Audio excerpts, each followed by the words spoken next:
Deux anges qui papotent dans un tombeau, serait-ce cela Pâques?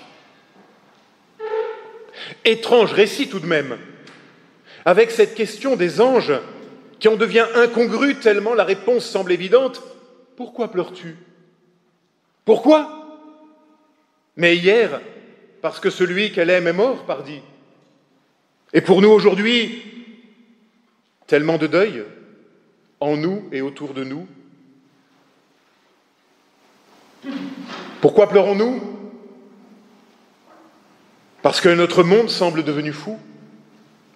Guerre en Ukraine, menaces nucléaires et électorales, pandémie et pollution, instabilité en tant et tant de domaines, en sorte qu'on ne sait plus où donner de la tête et qu'il ne nous reste souvent qu'à redire que notre monde est fou et qu'il court à sa perte, au moins à sa ruine. Fou, fou, et nous, dans ce monde, nous craignons d'être incapables de quelques raisons, comme le dit mon ami Jacques-Noël Pérez. Et c'est là qu'importe la parole des anges qui sera aussi celle du ressuscité. Pourquoi pleures-tu? Y aurait-il donc quelque chose d'autre à voir, par-delà la tyrannie des apparences et des évidences? Et entre ces deux, pourquoi pleures-tu, celle des anges et celle de Jésus, il y a le retournement de Marie et sa rencontre avec le ressuscité, alors même qu'elle ne l'a pas encore reconnu. Et c'est là que je veux en venir. À la vie, au cadeau de la vie que nous ne savons pas toujours voir, reconnaître dans l'espérance et la confiance. Oui, la confiance. Car ce qui court tout au long de ce chapitre 20 du 4e évangile, c'est la question de la foi, de ce qu'est la foi, et plus précisément dans notre relation entre le voir et le croire. Car voir ou ne pas voir, telle est la question de la foi. Voir. Le verbe voir structure en effet et parcourt tout notre récit de ce matin. Et le 4e évangile va jouer avec nous et avec les mots, employant en grec 3 verbes différents que nous traduisons tous par voir. Le premier voir est celui de Marie de Magdala, en arrivant au tombeau, devant la pierre roulée. Un voir qui n'aboutit pas, puisqu'il s'épuise dans l'idée du déplacement de la dépouille. Ce voir suscite néanmoins le vouloir voir de Pierre et de l'autre disciple. Pierre alors entre et voit, avec un autre verbe que pour Marie, mais en fait, il ne voit rien. Alors l'autre disciple, celui que Jésus aimait, entre, il voit, tiens, encore un autre verbe, et lui, alors, il voit et il croit, précise notre récit. Mais qu'a-t-il vu? Rien. Rien que le tombeau ouvert et peut-être les traces d'une présence. Les bandelettes. Rien. Et pourtant cela suffit. Marie revient en scène et voit, à la manière encore de Pierre, elle voit à nouveau, et elle rentre dans le tombeau, et elle voit cette fois 2 envoyés vêtus de blanc et qui parlent. En fait, ce qu'elle voit, c'est une parole. Oui, elle voit une parole qui s'exprime, mais elle n'a pas encore compris. Ensuite, elle verra dans le jardin, toujours à la manière de Pierre, elle verra Jésus lui-même, mais sans savoir encore le reconnaître pourtant. Elle le prend pour le jardinier. Et ce qui va provoquer la foi, c'est encore et toujours une parole, et pour elle, celle de Jésus lui-même cette fois. Et si nous avions continué la lecture dans l'évangile de Jean, eh bien, viendra, quelques versets plus loin, la rencontre entre Thomas et Jésus. qui aboutira à cette phrase tant de fois entendue, « Bienheureux ceux qui ont cru sans avoir vu ». Et alors là, je ne sais pas vous, mais moi la tête me tourne un peu. Bienheureux ceux qui ont cru sans avoir vu, et puis pour le disciple bien-aimé qui rentre, il vit et il crut. Alors il faut savoir, voir ou ne pas voir? Qu'est-ce qui est important? Voir ou ne pas voir? Telle était la question. Réponse peut-être, élément de réponse. La foi pascale, c'est-à-dire notre foi, celle que nous avons proclamée en ce début de culte, ne découle pas d'un voir, mais d'un entendre. Comme j'aime à le dire, un chrétien, cela ne voit bien qu'avec ses oreilles. Ou plus précisément encore, un chrétien, c'est celui qui se laisse saisir par une parole. Et de ce saisissement naît malgré nous la confiance. Davantage même, naît la vie elle-même, c'est-à-dire la vie qui est en amont même de toute vie, la vie qui est en amont de toute confiance, de toute espérance. La résurrection se révèle en son accomplissement comme la présence indestructible d'une parole contre la toute-puissance de la mort dans nos vies. C'est la victoire de la parole sur toute mort. Mais revenons à notre texte. Le premier croire suit le voir du disciple bien-aimé. Or, qu'a-t-il vu? Je l'ai dit, rien. Rien que quelques bandelettes posées à terre, rien d'autre. Eh bien, mes amis, de ce rien, de ce presque rien, de ce vide, de ce presque vide, eh bien, c'est de là que surgit notre foi.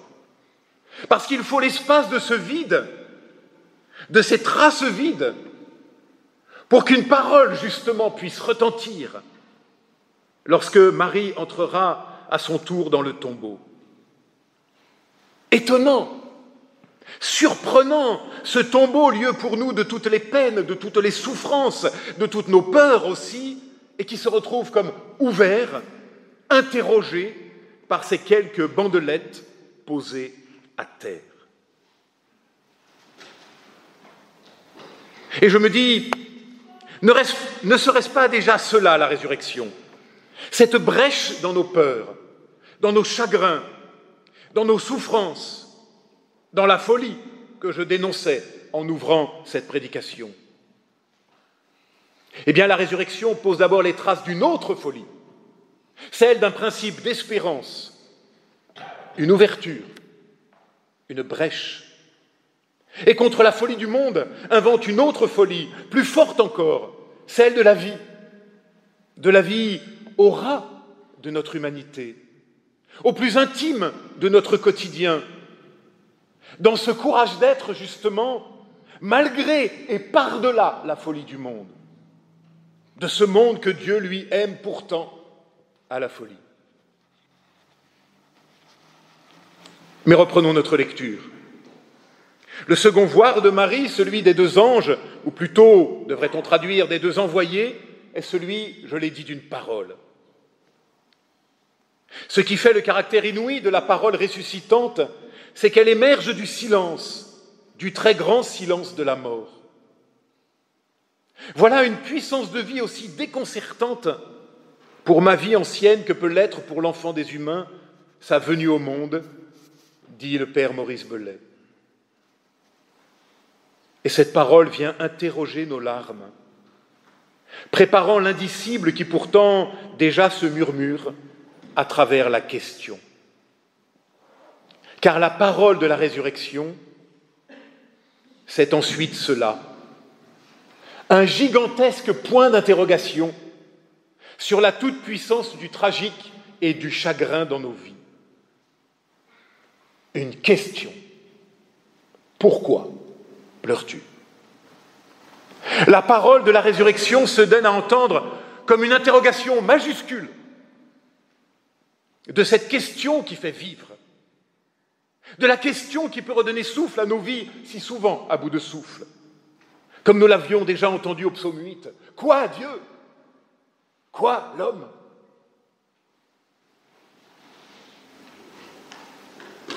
Mais peut-être cela ne suffit pas encore. Trop théorique, trop abstrait, me direz-vous. Pourtant, cela suffit pour que Marie, elle, se retourne. Retournement physique dans le jardin pour dire aussi le retournement intérieur, celui de la foi, justement, alors même qu'elle n'a pas encore reconnu le Maître. Et le dernier voir de Marie est enfin celui qui découvre le Christ. Ouf, ça y est, nous y sommes. Eh bien non, puisque, encore une fois, dans un premier temps, elle ne le reconnaît pas. Combien de fois faudra-t-il me le dire à nous, femmes et hommes à la tête dure? On ne voit bien qu'avec les oreilles, pas avec les yeux. C'est bien, j'ai de grandes oreilles, moi. Et résonne alors la seconde parole de la résurrection, qui encore interroge nos larmes, mais qui va plus loin. Après le « pourquoi pleures-tu » des anges et de Jésus, survient « que cherches-tu » ? Oui, que cherchons-nous ce matin, ici, dans ce temple? C'est encore la question majuscule, celle qui pousse toute chose vers la vie.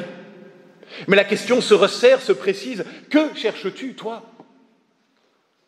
Et cette question, que cherches-tu, dans le 4e évangile, eh bien, c'est la première parole que Jean met dans la bouche de Jésus, alors qu'il s'adressait aux disciples au tout début de son évangile. Que cherchez-vous? Et donc, cette première parole de Jésus dans l'évangile de Jean, au début de sa mission, est en même temps sa première parole de ressuscité à Marie. Et je me demande si l'Évangile n'est pas là au cœur de cette double question. Pourquoi pleures-tu? Que cherches-tu? Et voilà peut-être le cœur de la foi révélée, la foi comme une quête, une enquête. Oui, la foi elle-même comme quête de sens, à jamais réouvert par la pierre roulée, les bandelettes à terre, la parole des envoyés et celle du Maître. J'imagine Malia, ma petite fille, me dire dans quelques années, « Dis papy, c'est quoi la vie? Ça sert à quoi devant ce monde devenu fou ?» Eh bien, ça sert à lui donner sens, justement. Par la seule force d'une parole reçue, pour que triomphe dans nos vies et nos folies cette lumière que rien n'a puissance de détruire, celle qui vient de celui-là même qui nous le demande. Que cherchez-vous?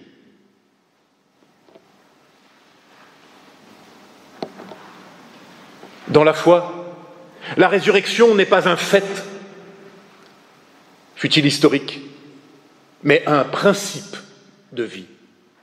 C'est le principe fondamental par lequel je peux tout réinterpréter et par quoi tout peut reprendre sens. Et en ce sens, c'est bien le pivot de notre foi, de notre vie, de notre prédication. Mais allons encore un peu plus loin avec notre récit, car à la question du Maître répondra encore et toujours l'angoisse de Marie. Dis-moi où tu l'as déposé et je l'enlèverai. Il y a encore et toujours son aveuglement. Peut-être parce qu'il faut du temps pour apprivoiser la parole de la résurrection. Mais en fait aussi parce qu'il lui manque encore un mot pour que tout prenne sens et vie. Une seule parole qui se condense en un seul mot, un prénom, hier le sien. Ce jour, le mien, le tien. Oui, Marie, Raphaël, Mathieu, Céline, Jean, Annette, Régine, Jean-François, et chacune et chacun d'entre vous. Ce mot résonne pour toi ce matin, et cela suffit. Et par lui, tout est dit. Car là, très exactement là, la parole de la résurrection vient renouveler en nous la foi, c'est-à-dire la confiance, c'est-à-dire la vie enfin rendue possible. Car mes amis, il faut bien que nous le sachions et que nous le comprenions, la résurrection n'est pas un truc à croire, mais un truc à vivre, parce que c'est ce qui nous fait vivre. Maurice Bellet encore. Ces récits ne sont point faits pour nous rendre spectateurs d'un événement, écrit-il. Ils sont faits pour nous donner à entendre ce que peut être notre relation avec le Christ, qui est notre ultime vérité. Madeleine au jardin, les femmes au tombeau, les chemins faisants d'Emmaüs, les proches au bord du lac, tous nous disent que nous pouvons être en ce lieu-là où la vision échappe, où ne demeure que ce feu brûlant au cœur des disciples, le nom, son propre nom, qu'entend enfin Marie. La puissance inouïe du souffle qui va donner aux disciples la force de soulever le monde. Ce qui nous est donné à entendre ce matin, c'est bien la puissance venant en nous, capable d'éteindre la fascination de la mort et les délires où se défait l'homme mortel. Fin de citation. Ainsi, la résurrection, ce n'était pas hier, il y a 2000 ans. Ce ne sera pas davantage demain, lorsque nous aurons atteint le bout de la corde de notre existence. La résurrection, c'est aujourd'hui, maintenant, comme une nouvelle manière d'être à soi-même, aux autres, à la vie elle-même et à Dieu. Et tout cela pour nous remettre en route, car le fruit de la parole de la résurrection, c'est le mouvement, la mise en route, la course même, le retournement vers le chemin de la vie. Aviez-vous remarqué, en écoutant le texte, comment ça bouge et ça court de partout? Il faudra compter les verbes courir. Je n'ai pas eu le temps de le faire. Ça bouge, parce que cette parole nous met en mouvement. Car l'homme, l'humain, est un cheminot, un cheminant, un randonneur du sens.